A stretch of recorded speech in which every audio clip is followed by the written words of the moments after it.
السلام علیکم viewers, H کے لیگل ٹی وی کی جانب سے حامد خان یوسف زئی آپ کی خدمت میں حاضر ہے۔ آج کا ہمارا ٹاپک ہے 228 تعزیرات پاکستان، یعنی پاکستان پینل کوڈ پلس صاحبان نیو اینٹرنٹس ان کے ذمہ میں بھی۔ آج دیکھتے ہیں 228 کیا ہے۔ 228 یہ ہے تعزیرات پاکستان پینل کوڈ۔ اس کو سامنے رکھیے۔ اس میں انٹینشنل انسلٹ یا انٹرپشن ہے جوڈیشل پروسیڈنگز میں۔ کس کی جوڈیشل پروسیڈنگز میں؟ سول کورٹ کی، ریونیو کورٹ اور کرمنل کورٹ کو شامل کیا گیا ہے۔ تو اس کے تحت سزا ہے 6 ماہ امپرزنمنٹ ہے اور 3000 روپے جرمانہ ہے۔ اب دیکھنا یہ ہے کہ ان کو یہ پاورز کہاں سے آئیں گی۔ یہ تو ہمارا تعزیرات پاکستان جو ہے، پاکستان پینل کوڈ، یہ سبسٹینٹیو لا ہے۔ پروسیجر ہمارا CRPC میں موجود ہے، اس کو فالو کیے بغیر 228 میں سزا نہیں دی جا سکتی۔ ایسی اٹھا کے تو سزا نہیں دے دیں گے، لکھیے جو پبلک کیا ہوا تھا۔ اس میں جب جوڈیشل آفیسر کسی کیس کی سماعت کر رہا ہے، sitting in the judicial proceeding, civil جج ہے، سول کورٹ ہے، کرمنل کورٹ ہے، ریونیو کورٹ ہے، اس کا پریزائڈنگ آفیسر، اس میں کوئی ذکر نہیں ہے اور کسی چیز کا کہ سول جج ہو نہیں، اس میں یہ بات نہیں ہے۔ اس میں بات صرف اتنی ہے کہ ایک سول کورٹ ہے، ریونیو کورٹ ہے، کرمنل کورٹ ہے، یہ ذہن میں رکھیے۔ اب آ جاتے ہیں ہم 195 کی طرف، جہاں سے یہ پاورز ڈیلیگیٹ ہوتی ہیں کہ کوئی بھی کورٹ جب ٹرائل کر رہی ہے، اس کی جوڈیشل پروسیڈنگ جاری ہے، کسی کیس کی سماعت جاری ہے۔ یہ نہیں ہے کہ جج صاحب یا سول کورٹ یا کرمنل کورٹ میں یا ریونیو کورٹ میں پریزائڈنگ آفیسر فارغ بیٹھا ہے تو بات کی ہے، وہ الگ سے بات ہوگی، تو اس میں 228 اپلیکیبل نہیں ہوگا۔ اور جو بھی قانون لگا دیں آپ، 228 اپلیکیبل نہیں ہوگا جب file is not being heard by the said presiding officer of the court۔ اب آ جاتا ہے کہ 195 کیا ہے۔ وہ یہ کہتی ہے کہ 195 اصل میں میجسٹریٹ کی جنرل پاورز پر ایک ایکسیپشن ہے۔ جنرل پاور 190 CRPC میں ہے، جس میں ہے کہ میجسٹریٹ کسی بھی ایسے آفینس کی کاگنیزنس لے سکتا ہے جس میں وہ خود انفارمیشن اس کے پاس پہنچ جائے، کوئی پولیس آفیسر کمپلینٹ یا چالان کی صورت میں لے آتا ہے یا کوئی پرائیویٹ کمپلینٹ کر دی جائے۔ اب اس کے یہ افیئرس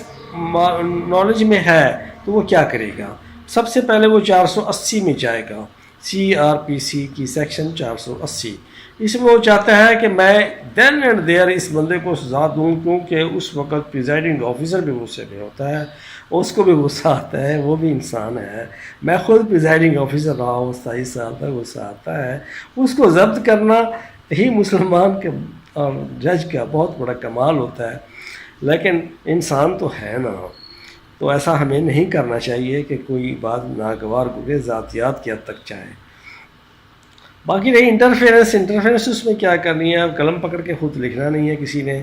وہ تو جج نے ہی فیصلہ کرنا ہوتا ہے۔ انسلٹ آفر کی جا سکتی ہے انٹینشنلی۔ تو 480 کی بات ہو رہی تھی، اس میں اگر وہ خود چاہتا ہے سزا دوں تو اس میں اسے لکھنا ہوگا جوڈیشل فائل میں کہ میں اس وقت اس جوڈیشل فائل کی سماعت میں مصروف ہوں۔ عدالت میں کلم سے بھی نہیں لکھے گا، بلکہ عدالت اس جوڈیشل فائل فلاں اسی جوڈیشل فائل کی آرڈر شیٹ میں لکھے گا، جس کو انٹرم آرڈرز کہتے ہیں۔ تو اس میں لکھے گا کہ یہ شخص اس وقت آیا اور میری سماعت میں مخل ہوا، اور یہ ہے انٹرپشن، مخل ہونا انٹرپشن ہے۔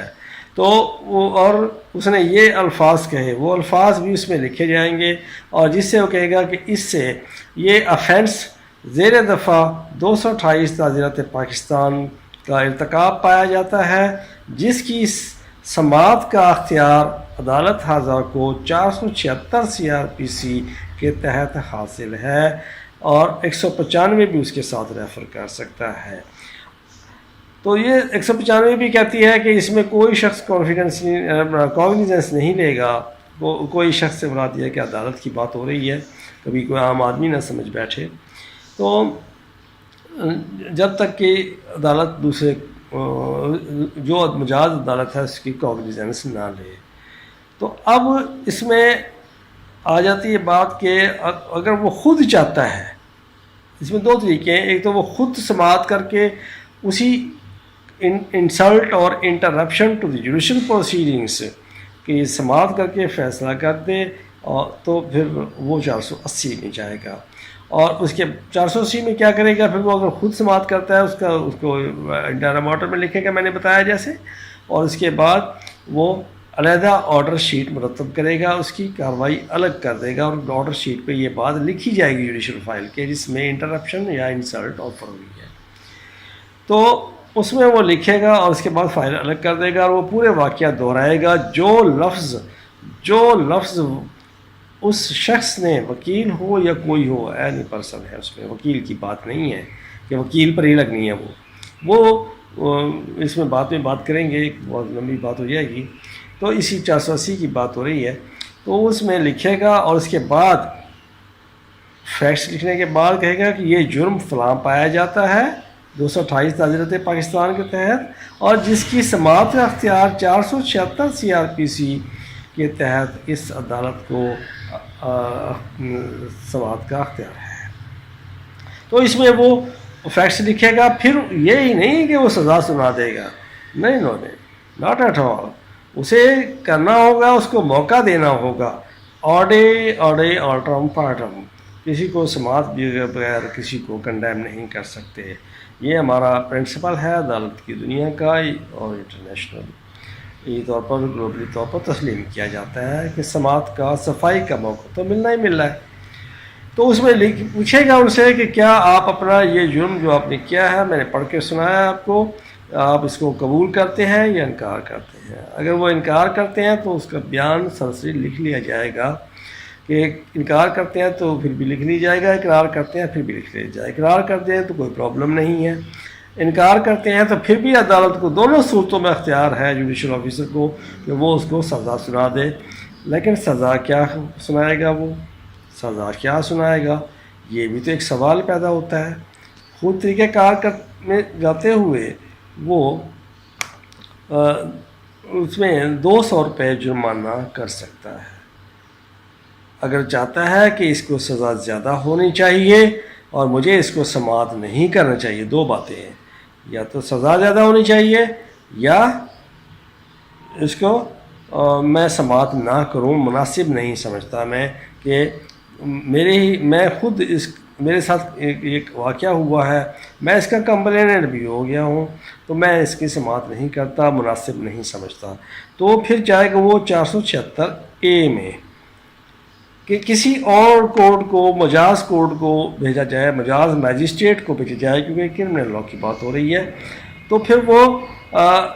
پوری فائل جو اس نے بیان تک لکھا ہے، بات سزا پہ آ گئی ہے، بات سزا تک پہنچی ہے کہ اب اس کا فیصلہ لکھنا ہے، تو پھر وہ اسے مجاز میجسٹریٹ پر بھیج کے پاس اس فائل کو ٹرانسفر کرنے کے لیے، یہ نہیں کہ اٹھائے گا فائل اور پی این سے کہے گا کہ جائیے جناب فلاں میجسٹریٹ کو دے دیں۔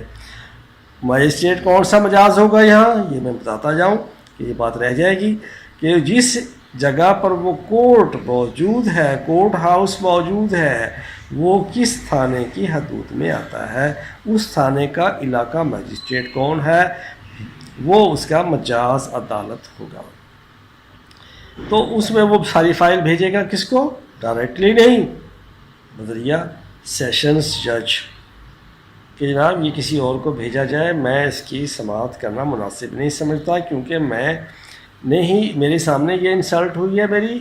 اور میں یہ سمجھتا ہوں کہ یہ دوسرا مجاز عدالت سماعت کرے تو زیادہ بہتر ہے۔ اور انصاف کا تقاضا بھی یہی ہے کہ انسان خود اپنے معاملے میں جج نہیں ہو سکتا، یہ بھی جب ہم لیگل میگزم میں جائیں گے تو یہ بھی آپ کو ایک لیگل میگزم ہے کہ نو ون کین بی جج آف ہز اون میٹر،